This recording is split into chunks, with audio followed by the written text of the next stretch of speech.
ومن أحسن قولا ممن دعا إلى الله وعمل صالحا وقال إنني من المسلمين. أعوذ بالله من الشيطان الرجيم. بسم الله الرحمن الرحيم. الحمد لله رب العالمين، والصلاة والسلام على رسول الله محمد وعلى آله وأصحابه أجمعين. ربي اشرح لي صدري ويسر لي أمري واحلل عقدة من لساني يفقهوا قولي. أما بعد، السلام عليكم ورحمة الله وبركاته. Құрметті бауырлар, қасиетті жұма күні баршамызға мүбәрәк болсын. Әрбір басып келген қадамдарыңызға Аллах тағалам сауаптан жазып, қасиетті жұмамызды баршамызға мүбәрәк қылып дұға тілегімізді қабыл етсін. Күндердің ұлылы болған Саййидул Айям жұма күні біз сүйкімді қыз, сүйікті жар, аяулы ана ретінде қыз тәрбиесі исламдағы әйелдің орны туралы сөз қозғамақпыз. Сөз қозғамақ бұрын осы тарихқа бір қарасақ, ислам діні келгенге дейін әйел баласының, білесіздер, құқықтары тапталып, сондай зат сияқты алыс берісте болып, сондай қиын жағдайларды бастан кешіргенін байқаймыз. Әйел баласына неше түрлі қорлық, зомбылықтар көрсетілген. Ислам діні алғашқы уақыттардан бастап әйел затын жанұядағы әрі қоғамдағы орнын белгіледі. Өздеріне тиесілі міндеттерін беріп, сүйкімді қыз, сүйікті жар, аяулы ана ретінде мәртебесін өсірді. Дініміз әйелдерге зор қамқоршылық жасауды баршамызға бұйырды. Және де тарихта болмаған әйел заты үшін бір төңкеріліс әкелді. Өйткені білесіздер, сол кезде барша әлемде әйел баласының құқығы тапталуда еді. Дінімізде қасиетті кітабымыз Құран кәрімде 176 аяттан тұратын Ниса сүресі, 98 аяттан тұратын Мариям сүресі, және де Талақ сүресі мен Тахрим, Мумтахин, Асхаб сүрелері осы әйелдердің қал ахуалдарын, тәрбиесін, киім киісін, ғибадаттағы жағдайын, хаққыларын баян етеді. Ислам діні қаншалықты әйелге көңіл бөлгенін осыдан ақ байқай берсек болады. Білесіздер, араб қоғамында қыз баланы асыраудан қашатын, ұл балаларын қыздардан артық көретін. Бұндай, яғни тағы да бір жауыздықтың бір сипаты, қыздарын тірідей шала шаңға өспей тұрып, яғни тай баспай тұрып, тай басса да тірідей көметін. Қыз баланы бетке бір сүйел сияқты, ел бетіне қарайамайтындай болып, қызды болса ұялып, қоғамнан алыстап, сондай қыз баласын жек көретін. Аллах тағала Құран кәрімде осылардың сондай жаман әрекеттерін ащы сынға аларек бұлай баян етеді. Аузу биллахи минаш шайтанир раджим. Бисмиллахир рахманир рахим. Ва иза бушшира ахадукум бил унса залла вajhuhu muswaddan wa huwa kadhimun yatarawa minal qawmi min su'i ma bushshira bihi ayyumsihu ala hunin aw yaddussuhu fi turabi ala sa'a ma yahkumun. Кейбіреулер қызды болған естігенде жүздері ашудан түтігіп түнеріп кететін. Бұндай жаман хабардың салдарынан ел көзінен тасалайтын. Бұл қорлыққа шыдап, оны асырап бағу керек пе, жоқ әлде топыраққа көміп тастаған дұрыс па? Қараңдаршы, бұлардың берген үкімдері қандай жаман дейді. Яғни олар қызды болғанда сондай қатты ойланып, елдерден тасаланып, бұл бір ол үшін қара күйе сияқты болатын. Аллах тағала осы жахилет дәуіріндегі жаман қылыққа тосқауыл ретінде іле сала Құран кәрімде былай дейді: астаузбилла وَلَا تَقْتُلُوا أَوْلَادَكُمْ مِنْ إِمْلَاهٍ نَحْنُ نَرْزُقُهُمْ وَإِيَّاهُمْ. Жарлы күй кешіп тұрмыш тіршілігінен нашар болғандығы үшін балаларыңды өлтірмеңдер, сендерді де олардың да ырзығын беретін біз дейді. Біз береміз дейді. Яғни дүниеге бір сәби келген болса, оның ырзық нәсібесін беруші Раббымыз. Сондай-ақ қиямет күнде сол бейкүнә сәбилердің өлтіргендердің жағдайын тағы да Құран кәрімде былай баян етеді. Астаузубилла ва идал мауидату суилат би айи замбим қутилат. Тірідей көмілген балалардың қандай күнәлары бар еді, нендей күнә үшін өлтірдіңдер деп қиямет күнде сұралады дейді.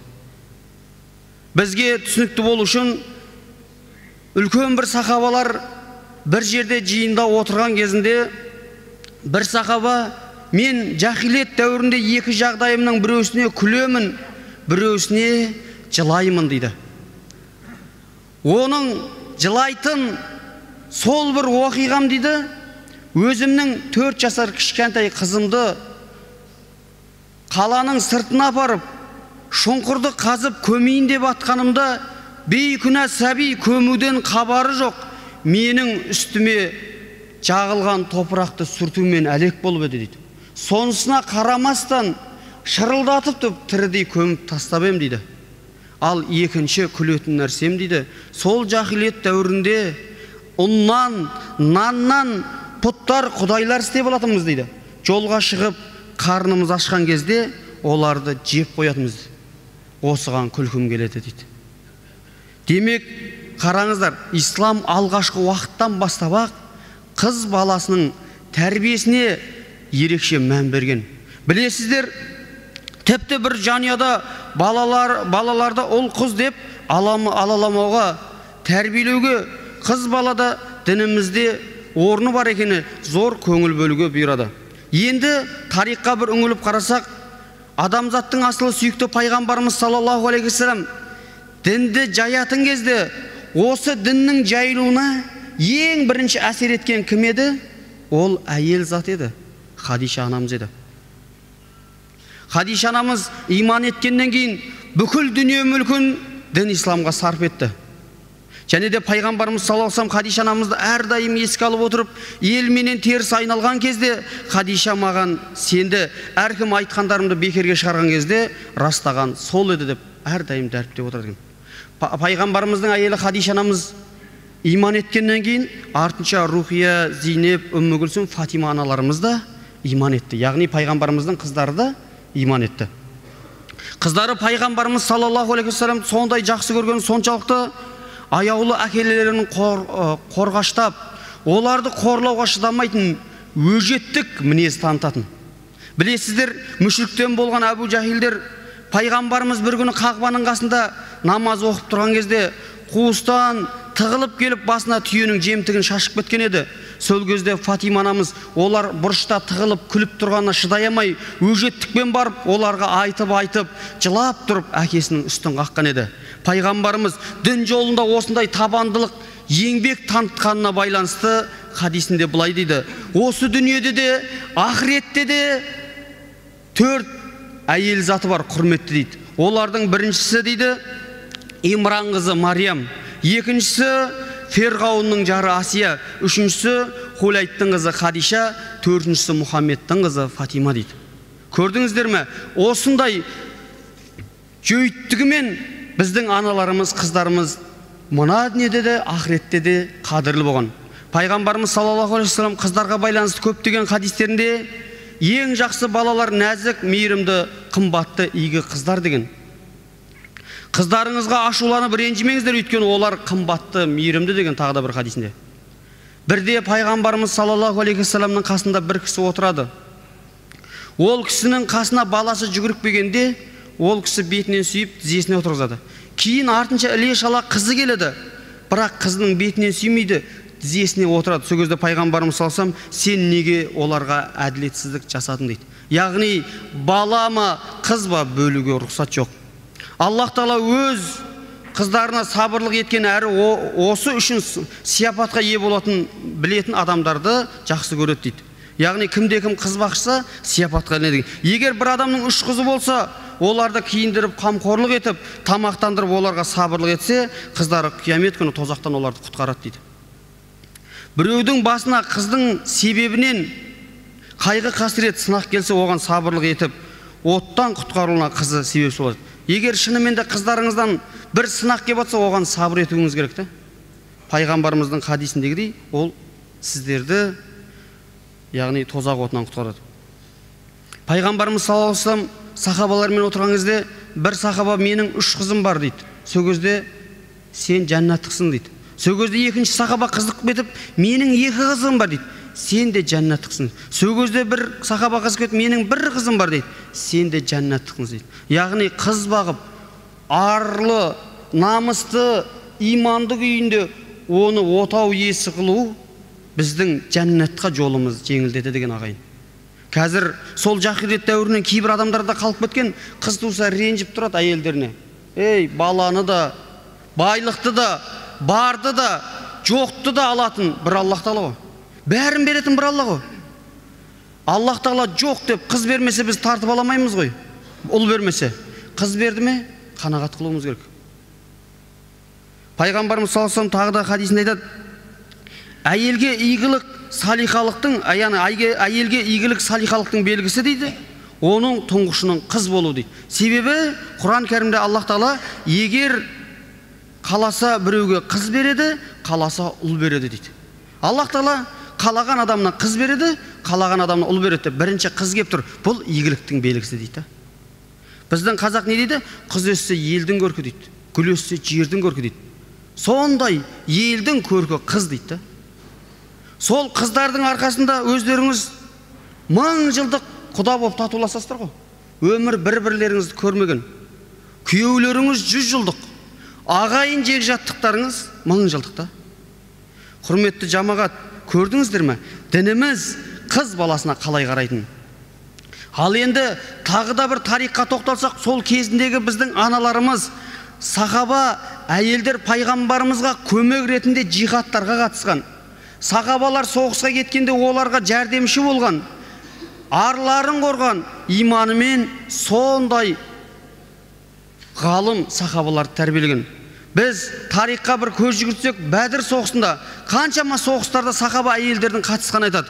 Имам Бухари өзінің кітабында, яғни Жаму Сахихайында, Китабу Джихад бабында мына біреу 7 баптан тұратын бір бөлім ашады. Ол бірінші бөлімде әйелдердің жихаты, әйелдердің теңіздегі сапарға қатысуы, сапарда ер кісінің әйелінің қасына алуы, әйелдердің соғысы, еркектермен шайқасы, соғыста әйелдердің жараларын емдеуі, соғыста жаралылар мен өлілерді әйелдердің шетке шығару, яғни жараларын деп. Яғни әйелдер туралы 7 баптарын айтты. Қарап тұрсақ, біздің әйел деп, қыз деп атқандарымыз дінімізде ер адамдар сияқты жихадқа қатысып, осы біздің дініміздің өркендеуіне үлес қосқан. Әйелдерге хадис кітаптарында өз алдарына бір баптар ашылған. Бір ғана Айша анамыздың өміріне қарайықшы. Дінге көп еңбек сіңірген, керек болса елдің де басына шыққан, әскердің қолын басқарған. Білесіздер, Жамал соғысында Хазіреті Айша анамыз бір әскердің басын басқарған. Және де сонымен қатар көпшілікке сый құрметке ие болып, дін ғылымда фәтуалар берген. Сахабалардан болған Хазіреті Омар радиаллаху анху осы Айша анамыздан пайғамбарымыздың сүннеттерін көбісін алған. Бір фәтуа керек болса Айша анамыздан сұраған. Сіздер білесіздер, хадисте атақты болған Саид бин Мусайяб, Алқама ибн Қайс, Мусарак ибн Әл-Жадда деген хадис ғылымдағы табииндер осы Айша анамыздан сахи хадистерді риуаят еткен. Яғни Айша анамыз хадисінде де орны бар. Қарап тұрсаңыз, сіздің қыз дегеніңіз ертең сен үшін жар болады екен. Ал енді Хазіреті пайғамбарымыз бір риуатында пайғамбарымыз саллаллаху алейхи вассалам өмір бойы ешқандай қызметшісіз ренжітпеген, және де әйелдерінің бірде-біреуін қол көтермеген риуаят етеді. Аллах Тағала Құран кәрімде осы біздің әйел затымен, әйелдерімізбен жақсы қарым-қатынаста болуымызды былай баян етеді. Сондай-ақ олар әйелдермен жақсы шығысыңдар дейді. Егер оларды жек көрсеңдер, сендер жақтырмаған нәрселердің нәрселерде Алланың көптеген жақсылығы болуы мүмкін дейді. Деп отбасыдағы бір пилай шайнектің сыңғырлауына сабырға келуімізді үндейді. Білесіздер, үй болғаннан кейін әйтеуір бір анда-санда сықыр-сықыр етіп пилай шайнек сықырлақ болады. Сол кезде не істеуіміз керек? Сабырлық сақтауымыз керек. Яғни біз бір нәрсені жақтырмай, барлық нәрсеге қол сілтеуге болмайды.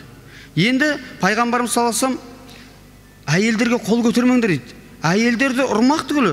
Пайғамбарымыз саллаллаху алейхи вассалам хадисінде мұмин ер кісі мұмин әйелге ашуланып ренжімесін. Адам әйелінің бір мінезін ұнатпаса, басқа бір мінезіне разы болсын дейді. Әйеліңіздің шыны керек бір көп сөйлейтін жаман болса, оның тамақ пісіретін сіз үшін жақсы болуы мүмкін да. Рас қой. Болмаса сізді достарыңыз келгенде қорықпаса да, жай ғана қорқып, ойбай біздің үйді қожайын басқарады деп бір ғана ілтипат жасауыңыз сіз үшін жақсы болуы мүмкін да. Сондықтан әйелдердің әйтеуір бір жағы не болса, басқа бір жағынан іздесеңіз жақсылық табасыз да. Пайғамбарымыз тағы да хадисінде былай дейді: акмалул муъминина иманан ахсанухум хулуқан ва хиярухум линисаихим. Муъминдердің иман жағынан ең кәмілі көркем мінезді жақсы болғандар, ал сендердің ең жақсыларың жұбайлармен қарым-қатынаста жақсы болғандарың дейді. Пайғамбарымыз саллаллаху алейхи вассалам күйеуі ұрған қатынның ақыретте қорғаушысы мен болам дейді. Сондықтан еш уақытта ұмытпаңыздар, сіздердің әйелдеріңіз, аяулы жарларыңыз тура өздеріңіздің қыздарыңыз тәрізді. Бәріміз сол анадан тарап отырық. Өйткені пайғамбарымыз саллаллаху алейхи вассалам сахабалар келіп: "Я Расулаллах, мен кімге жақсылық жасайын дегеніңізді анаңа" дейді. "Мен кімге жақсылық жасайын дегеніңізді анаңа" дейді. "Мен кімге жақсылық жасайын дегеніңізді анаңа" деп барып 4-ші рет әкеңе дейді да. Бұл не? Өйткені ең бірінші жақсылық жасалатын анаңызға. Мынау айтып отқан қыз тәрбиесі, жақсы ананың болуы, жақсы жардың болуы сіздің отбасыңыздан басталады. Құрметті жамағат, білесіздер, біз жақсы қыз тәрбиелесек, ол біреуге жақсы жар болады. Ертең бір бала дүниеге келсе, оған жақсы жар ана болады.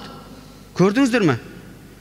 Пайғамбарымыз саллаллаху алейхи вассалам сондай аналарды құрметтеп, жұмақтың кілті аналардың аяғының астында дейді.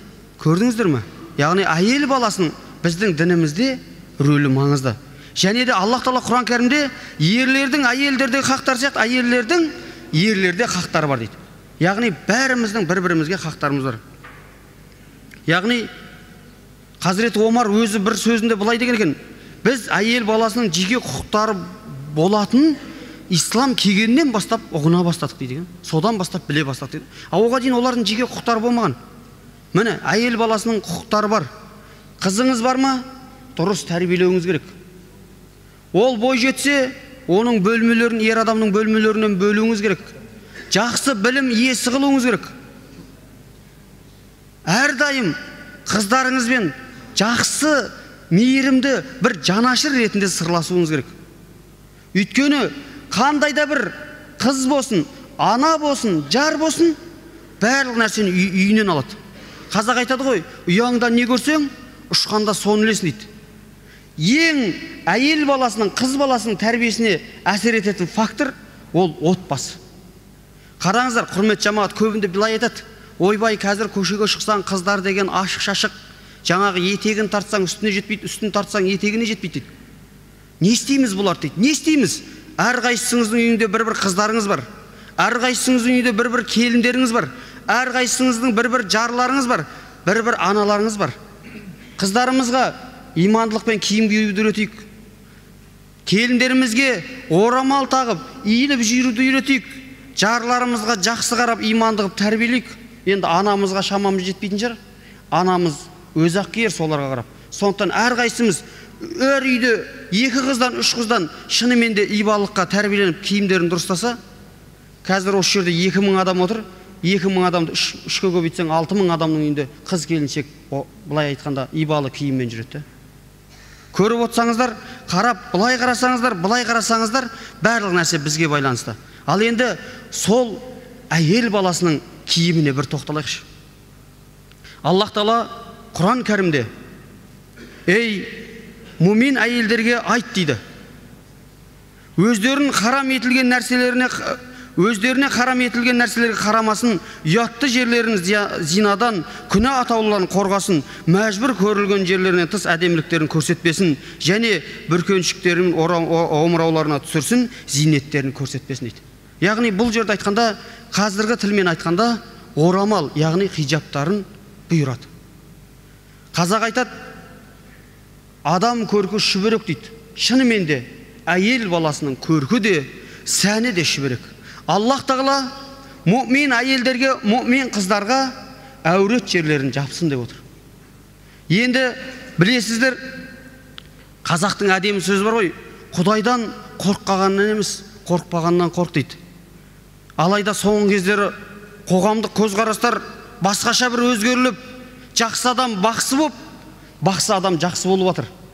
Сондай бір өзінің ар ұятын, Алланың әмірін орындап, ұятты жерін жапқан қарындастарымызға жаман көздермен қарап жатыр. Олар отырған жерінде опық, тұрған жерлерінде сопық болып, біраз о кісілердің артынан сөздер айтылып жатыр. Ол не үшін? Айтып отыр қой, біздің дұрыс тәрбиені білмегенімізден, дұрыс тәрбиені бермегенімізден. Міне қараңыздар, бұл орамал дініміз исламда фарыз болса, бұл өзге діндерде де болған. Тек қана исламда болмаған. Өздеріңіз қарақпаңыздар. Киім киюдің бұл үлгісі еврейлер мен христиандарда болған. О, мәдениеті алыстан болған. Корей және Жапон халықтарында да болған. Өздеріңіз білесіздер, мысалы, мынау еврей халқында қыздары орамалсыз сыртқа шығуы жараспайды екен. Және де әйелдері жаулықсыз жүруіне рұқсат еткен еркекті Аллах тағаланың қарғысы ұрсын дейді екен да, еврейлер. Және де қандай да бір әйел басын ашып жүретін болса, ол жерге кедейшілік, жоқшылық әкеледі екен да. Еврейлердің сенім нанымы бойынша. Анау кеше бір сөзімізде бір үлкен кісі айтып отыр, мен осы өзбектермен сәсетпін дейді. Өзбектер байыған сайын әйелдерін жаба береді дейді. Берекетін қашырмас үшін де қояды, шын несін. Бірақ Алланың фарызы. Ал енді христиандарға келетін болсақ, енді қараңыз, әйелдердің жалаңбас жүруі еврейлерде бір адамның жалаңаш жүруі сияқты саналады екен да. Және де яһуди өкілдерінің осы мұндай әйел баласының ашық жүрген жәнде дұға қылуға, құлшылық қылуға рұқсат жоқ екен да. Олардың қасында қабыл болмайды деген. Және де мынау әйелдердің мәртебесі жоғарғы таптан тұратыны, оның ар ұяты, былай айтқанда абыройы осы орамалымен саналады екен да. Сондықтан еврейлерде жезөкше әйелдерге орамал тақтырмайды екен да. 19 ғасырға дейін білесіздер, еврейлер басынан орамалын тастамаған. Соңы мынау батыстың ашық жүру деген политикасы келіп, күштеп ашық жүруді енгізген кезде еврейлердің, яһудилердің басқа бір, яғни хасидим деген діни ағымын ұстайтындар сол орамалдың орнына бастарына парик киді деген да. Яғни әлі күнге дейін қарасаңыз, еврейлерде парик киіп жүреді. Не үшін? Өйткені оларда да бар да. Ал енді христиандарға келетін болсақ, білесіздер, 1000 жылдық тарихы бар христиан дінінің ұстанушылар шіркеулерде еш уақытта бастарын ашпайды, жабық жүреді. Бой жеткендеріне көшеде жүруге, бастарына орамалдарын шешуге, және де шіркеуге барғанда бөгде адамдардың қасында бастарын шешуге рұқсаты жоқ. Ал енді біздің дінімізде әйел баласын кішкентай ғана бір шүберектің ішіне сақтап орап қой дейді. Негізінде бұл тартыс болады. Біреу былай дейді, біреу былай дейді, Аллахтың әмірі. Бәріміз мойындаймыз, алхамдулилля. Енді қараңыздар, бірде бір тікелей эфир дейді ғой. Сонда эфирге шығып, ислам ғұламасымен бір дінсіз біреу тартысып отырады да. Сендерде орамал дейді, қыздар не үшін ашық жүрмейді деп сөйтіп жатса, ана кісі оған аят айтайын десе түсінбейді, хадис айтайын десе түсінбейді. Жай ғана оған бір сұрақ қойыпты. Сіздің үйіңізде гауһар тасыңыз бар ма депті. Енді біз қазір пенде деген өзі материальныймыз ғой. Ақша, байлық десе, о деп сразу түсінеміз да. Рухани жақтардан сәл түсінбейміз. Содан ана кісі айтты, бар ғой дүние бүлік депті. Ол қайда депті. Ол менің 2 этажын үйім бар. Үйімнің ішінде подвалым бар. Подвалдың ішінде сейфім бар. Сейфте 2 түрлі котым бар деп айтады. Біреу әйелім біледі, біреу мен біледі. Соның ішінде деген ғой. Охо деген ғой. Біздің де сол сияқты гауһартасымыз бар деген. Ол не дегенде біздің әйеліміз, қызымыз, анамыз, жарымыз біздің гауһартасымыз деген. Оны жаймен кішкентай ғана шүберектің ішіне сақтап қоямыз деген. Сөйтіп кодтап қоямыз деген.